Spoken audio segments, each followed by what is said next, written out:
I'm Tandrefika Khatebe. I'm the founder of Quli. My name is Nadia Musaji. I'm the co-founder at Hub. I'm Simon Hazel. I'm the co-founder and CEO of Inseko. My name is Eric Muli and I'm the co-founder and CEO of Lipaleta Group.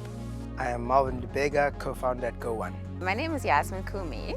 I'm the CEO and founder of AFG.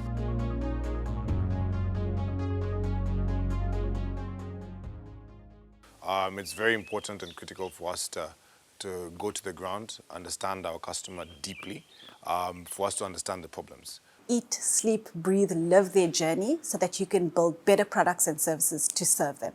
Relatively small interventions can go such a long way. You know, relatively simple changes to the status quo can have such exponential returns in terms of value to all stakeholders in that market. I think there's often that notion that if something's underserved, it's underserved for a reason. And I think it's very easy to discount the opportunity that exists there. And so the biggest insight for me has been not being afraid to actually address that market with something meaningful and invest in that market.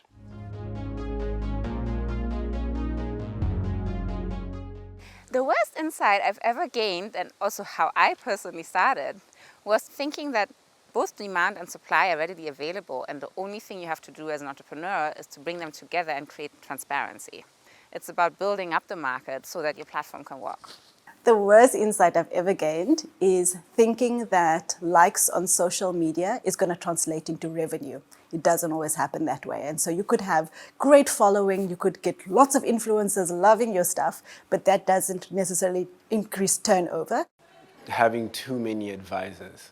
Surrounding yourself with too many advisors can really lead you down the wrong path, mainly because you get confused, too much advice, or so to speak, too many cooks spoiling the broth.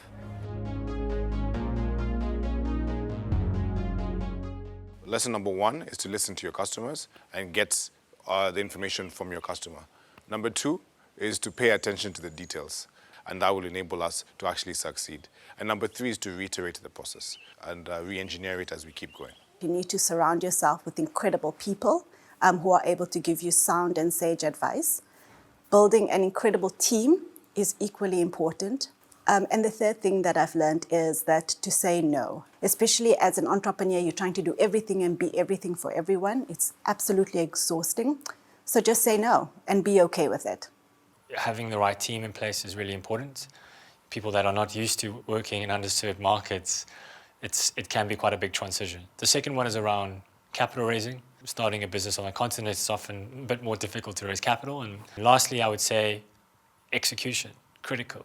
But if you're not outcomes oriented, if you're not driven by execution, you're going to go nowhere.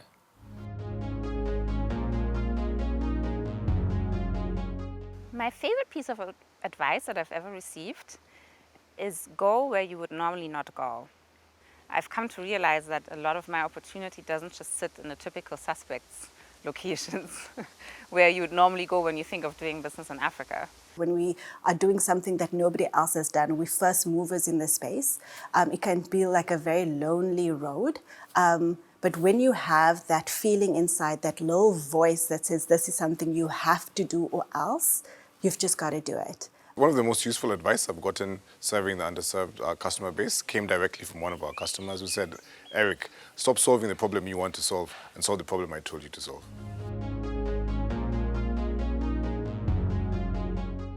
So when you think about underserved markets, it's underserved, not served. And so from that perspective, there is someone who's already providing some level of service that isn't necessarily fully meeting their needs. And so often partnering with those people that are already trusted providers or in that ecosystem will help you better understand the problem that you want to build to solve for, but also in terms of your solution.